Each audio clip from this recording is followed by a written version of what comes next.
আসসালামু আলাইকুম। আমন্ত্রণ করছি নতুন একটি ডেইলি ব্লগে। আমি Mehnaz diary of desires channel থেকে। আশা রাখছি আমার প্রিয় আন্টি, আপু এবং ছোট ছোট সোনামণিরা যে যেখান থেকে বসে আমাকে দেখছেন সবাই আলহামদুলিল্লাহ ভালো আছেন। আমরাও আলহামদুলিল্লাহ বেশ ভালো আছি।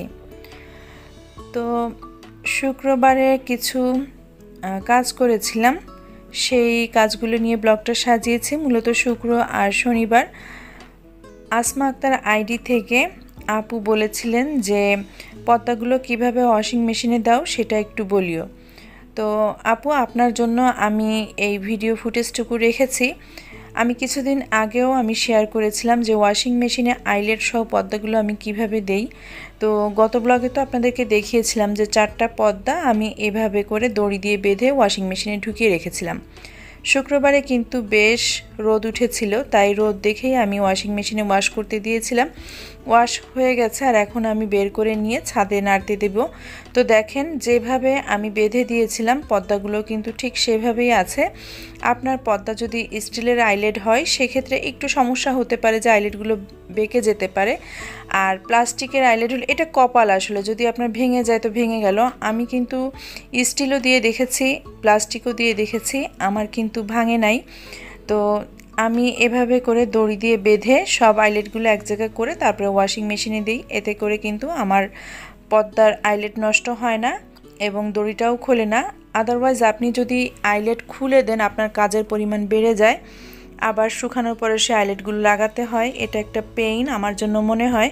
তো আপনি যদি সেক্ষেত্রে দড়ি দিয়ে বেঁধে দেন তাহলে কিন্তু খুব সুন্দর এক জায়গা করেই থাকে এবং আইলেটগুলোও খোলে না, ভালো হয়। তো আমি এই যে ছাদে অনেকক্ষণ রোদের মাঝে দাঁড়িয়ে দড়িগুলো খুলে নিয়ে পর্দাগুলো নেড়ে দিলাম। 4টা পর্দাই শুধু নাড়তে ছাদে এসেছিলাম।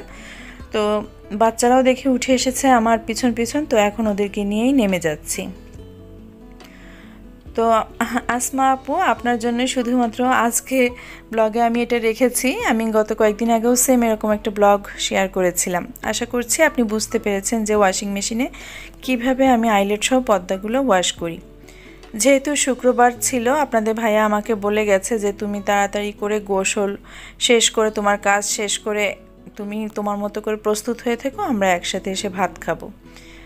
আসলে পুরুষ মানুষ তো পুরুষ মানুষের মতো করেই বলে, তারা চিন্তা করে যে আমরা তো মেশিন, মানে মুখ দিয়ে বললেই সব কাজ মনে হয় হয়ে যায়। আসলে সংসার ছোট হোক বড় হোক, আপনার যে কয়টা রুমই থাকুক, আপনি যদি একজন সংসারী মেয়ে হন, আপনার চোখের সামনে যদি সব কিছু অগোছালো পড়ে থাকে, সেটা কিন্তু কখনোই আপনি মেনে নেবেন না বা দেখতেও ভালো লাগবে না। যতক্ষণ না পর্যন্ত গোছানো না হয় আপনার ততক্ষণ পর্যন্ত মানে শরীরের মধ্যে কিটকিট করতে থাকবে, আমার যেটা মনে হয়। তো আমি আসলে পারি না। আমার কাছে মনে হয় যেন সব কিছু গোছগাছ গুছিয়ে রেখে তারপরে খাওয়া দাওয়া যাই করি না কেন, তারপরে সব কিছুতে একটা স্বতঃস্ফূর্ততাভাবে অংশগ্রহণ করতে পারি, বা যেটা বলে গেল যে একসাথে বসে খেতে পারি। তো আমাকে তো রান্নার কাজও করতে হবে। সে কিন্তু জানে না আসলে রান্না বাসায় আছে কি না আছে, সে শুধু বলে গেছে আমি যেন গোসল করে নিজেকে রেডি করে রাখি। ঝটপট আমি কি করব, সুরমা মাছ বের করে রেখেছিলাম সকালবেলা নাস্তা করার পরে। তো যেটা দিয়ে আসলে ইলিশ মাছের ফ্লেভার বের হয়, আমি সুরমা মাছের দো পেঁয়াজুটা করছি। খুবই টেস্টি হয়েছিল এই মাছ ভুনাটা। দেখতেই পাচ্ছেন যে আমি রেগুলার যে মশলাগুলো দিই সেগুলো দিয়েই কিন্তু এক এক করে আমি ভেজে রাখা মাছগুলো দিয়ে দিয়েছি। একটু পানি দিয়ে ঢাকনা দিয়ে ঢেকে রান্না করব, আমার রান্নাটা কমপ্লিট হয়ে যাবে।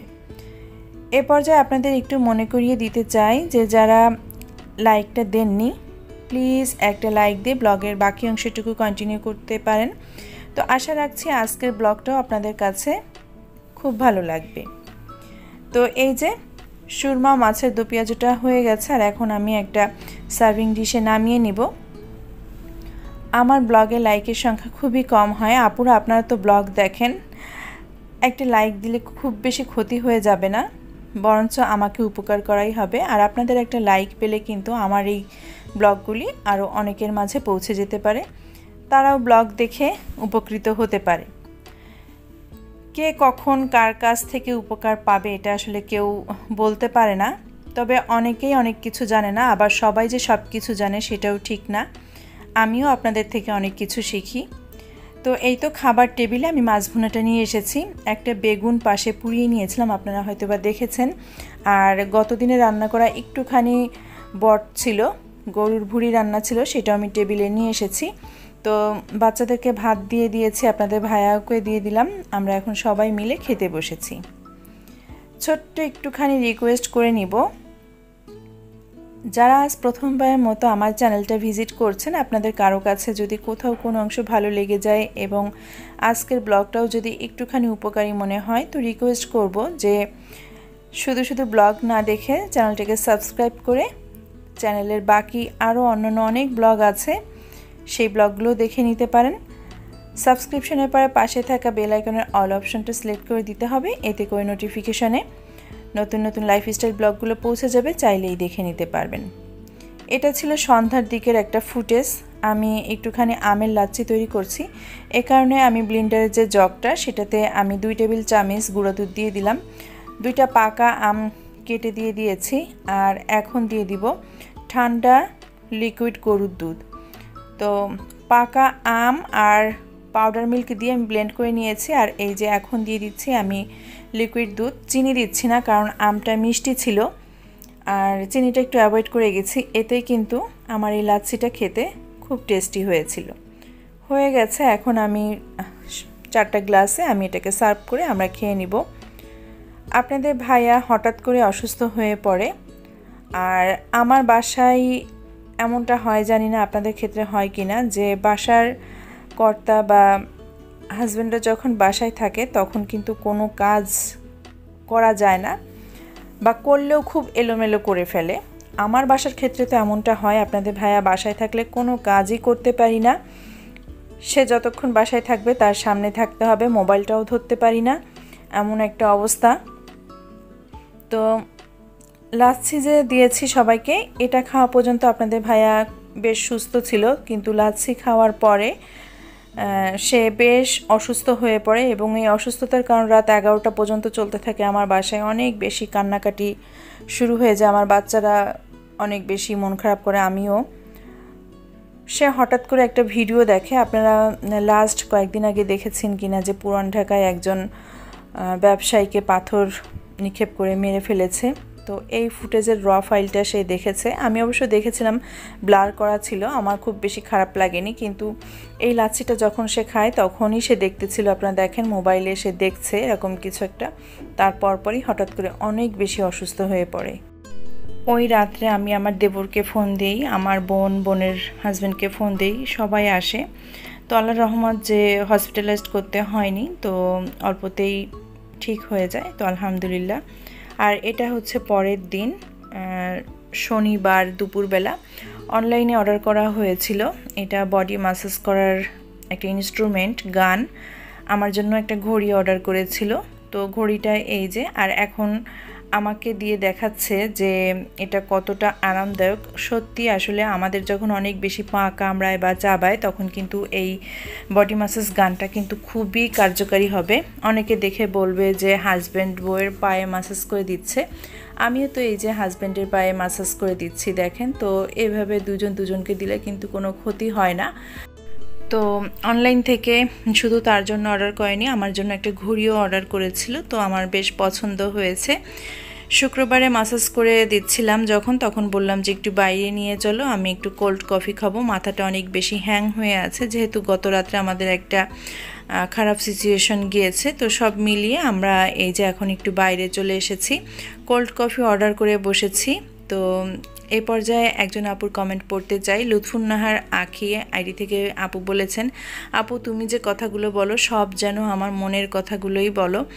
হ্যাঁ আপু, আমরা তো মানুষ, আমাদের অনেক কিছুই একরকম হতে পারে। তোমার মনের অনেক না বলা কথাও দেখা যাচ্ছে যে আমার মুখ দিয়ে সেটা বেরিয়ে যায়, আর তখনই তোমার ভালো লাগা কাজ করবে।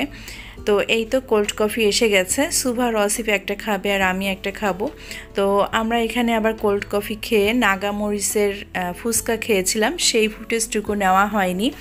দেখা যাচ্ছে যে খুবই খারাপ লাগছিল, ওই মুহূর্তে যে ফোনটা বের করে আবার ক্যাপচার করব সেটা করা হয়নি। তো জাস্ট এতটুকুই করেছিলাম। সুভার বাবা পাশে একটা বিল্ডিংয়ে কাজে গিয়েছিল, আর আমি এখানে 2 ছেলে মেয়ে নিয়ে কোল্ড কফি খেয়ে নিচ্ছিলাম।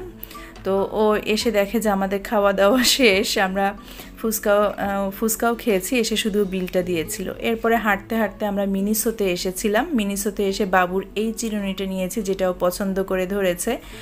তো এ পর্যায়ে এসে আমি আরেকজন আপুর কমেন্ট পড়তে যাই। এমডি মুসা আইডি থেকে আপু লিখেছেন, আপু অনেক ভালো লেগেছে তোমার আজকের ব্লগটা, তুমি আমার নাম ব্লগে নিও। এই যে আপু, আপনার নামটা কি আমি জানি না, নিশ্চয়ই এটা ভাইয়ার আইডি থেকে আপনি ব্লগগুলো দেখে থাকেন। তো আশা করছি আজকের ব্লগে আপনি বুঝতে পেরেছেন, আপনার আইডি থেকে আপনি যে দেখেন বা ভাইয়ার আইডি থেকে দেখেন, আমি নামটা বলেছি। আপু অনেক বেশি ভালো থাকবেন। এমডি মুসা আইডি থেকে যে আপু দেখেছেন, অনেক বেশি ভালো থাকবেন। আমাদের জন্য দোয়া করবেন, স্পেশালি আপনাদের ভাইয়ার জন্য দোয়া করবেন। লুৎফুন্নাহার রাখি আপুকে বলছি, আমার সব প্রিয় আপু এবং আন্টিদেরকে বলছি যে আপনারা সবাই দোয়া করবেন সুভার বাবার জন্য। আমার পক্ষ থেকেও আমার যে সমস্ত আপু আন্টিরা অসুস্থ রয়েছেন এবং দোয়া চান নিয়মিত, আমি তাদের জন্য অনেক বেশি দোয়া করি যেন তাড়াতাড়ি সুস্থ হয়ে যান। শেষ প্রান্তে চলে এসেছি আমি, আর কোনো কিছু নেওয়া হয়নি মিনিসো থেকে। তো এখান থেকে শুধুমাত্র আমার সুভার জন্য ওই হেয়ার ব্রাশটা নিয়ে আমরা বাসায় চলে আসি। সবাই খুব বেশি ভালো থাকবেন, দেখা হবে নেক্সট ব্লগে। বিদায় নিচ্ছি, আল্লাহ হাফেজ, আসসালামু আলাইকুম।